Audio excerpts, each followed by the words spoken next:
Welcome to EduCasts, home of EduCasters. The SMART framework, making it practical. You can't talk about goals without talking about the acronym that hangs on every guidance counselor's wall. SMART goals. Specific, measurable, achievable, relevant, time-bound. It's easy to roll your eyes at this because it's so corporate, but it works. It forces the abstract into the concrete. Let's look at how to workshop a student goal using this framework. The student, I want to be better at reading. Vague, useless. Specific, what kind of reading? I want to improve my reading comprehension of nonfiction text. Measurable, how will we know?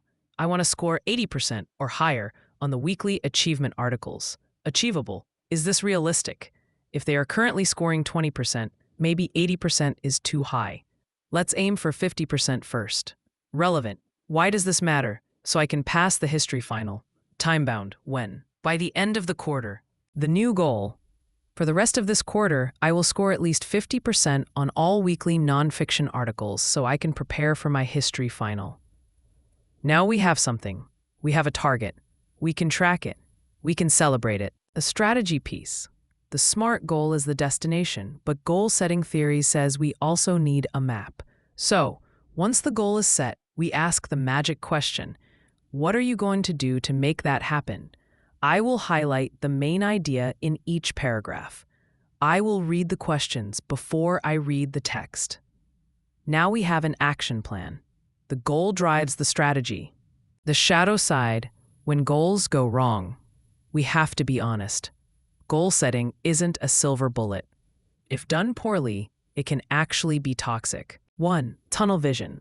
When we set a hyper-specific goal, the brain puts blinders on.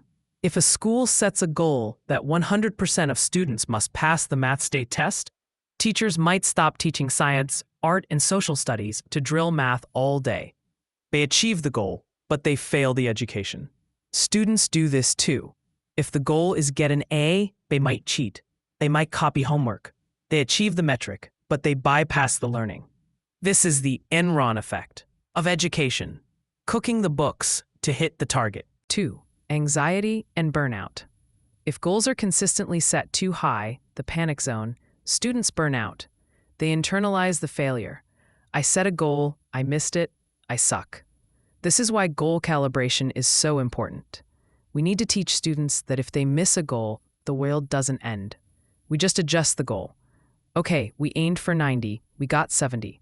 Let's aim for 75 next time. Ignoring the non-measurables. Not everything that counts can be counted. How do you set a goal for being a kind citizen or appreciating poetry?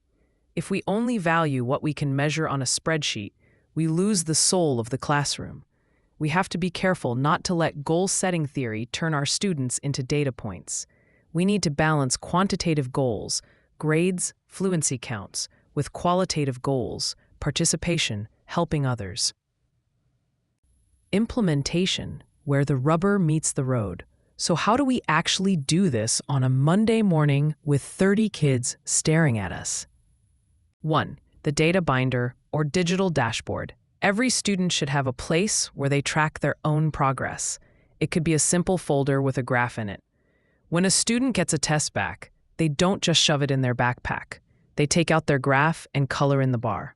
Last week I was here. This week I am here. This visual is powerful. It creates a feedback loop. They can see their growth. It turns learning into a gain. 2. The weekly conference. You can't do this every day, but maybe once a grading period, you sit with each kid for 3 minutes while the rest of the class is reading. Hey, look at your graph. You're trending up. What are you doing differently? Or, hey, you flatlined a bit this week. What's going on? What's our plan for next week? These micro-conversations are where the commitment piece happens. 3. Scaffold the process.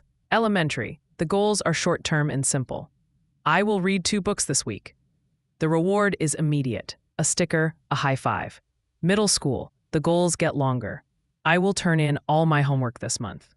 We start talking about strategies. High school. The goals are life-oriented. I want to get into this college, so I need this GPA. The students should be setting the goals almost entirely on their own.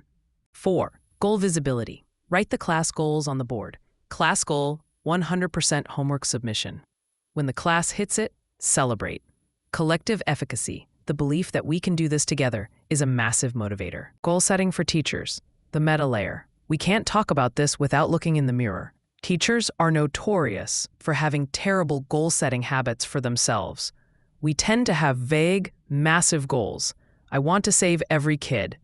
I want to be the best teacher ever. These are do your best goals. They lead to burnout because they are impossible to achieve. You can never say, I am done.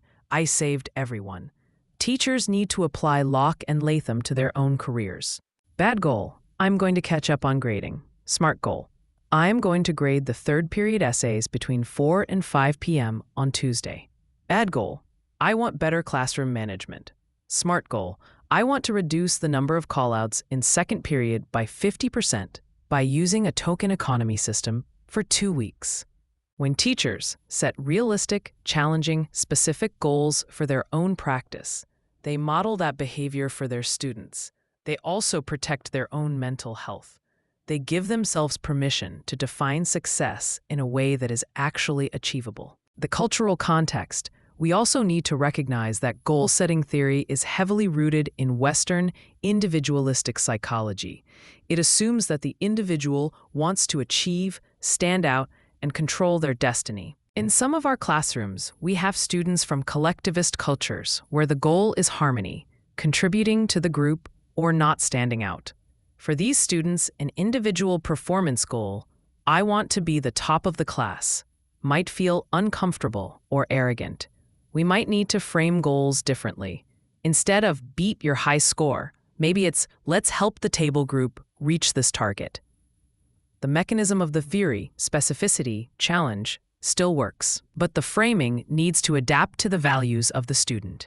There is a quote often attributed to Seneca.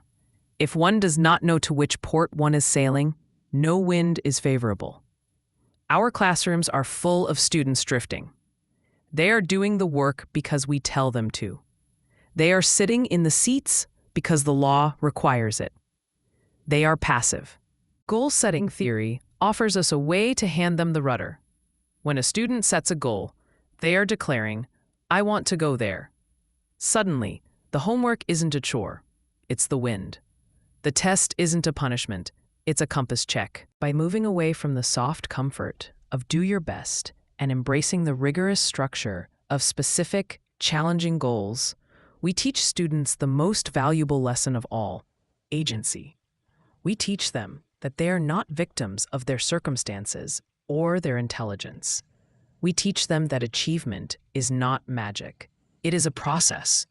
It is the result of setting a target, making a plan, taking the hit, looking at the data, and adjusting course. If we can instill that habit of mind, that relentless pursuit of a North Star, then we have done our jobs.